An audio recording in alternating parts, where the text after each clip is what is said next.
How you doing? Movie World here. Ever fantasize about having a chimpanzee as a pet? Well, you may want to rethink it.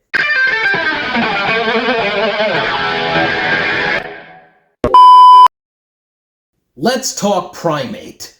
I just want to say, right out the bat, I enjoyed this movie. This year, 2026, is starting off with a banger. And that's a relief because the last few horror movies I saw in theaters were real stinkers. 28 years later, weapons, finally, something I enjoy. So, let's talk about it.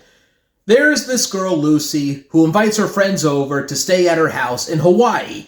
And her family owns this pet chimpanzee named Ben. And they've had Ben since he was a baby, and they learned to communicate with him. And Ben is loving and friendly and adorable until he gets bitten by an infected mongoose, and now Ben has rabies. And Ben is not friendly anymore. Ben is now evil. He is vicious. Biggest symptom of rabies is aggression, and Ben shows a lot of it. This movie really brings nothing new to the horror genre. It's a killer animal, and we've had plenty of that. We've had killer dogs, killer sheep, killer crocodiles, killer birds, killer spiders. My last video was talking about the movie Willard. That was about killer rats. I think there was a movie about killer squirrels, and then it's only a matter of time to get a movie about killer hamsters, or maybe you already have. I don't know. So you got these kids stranded in this house in the middle of nowhere. I think like the nearest neighbor is like 10 miles away, so that makes it even better.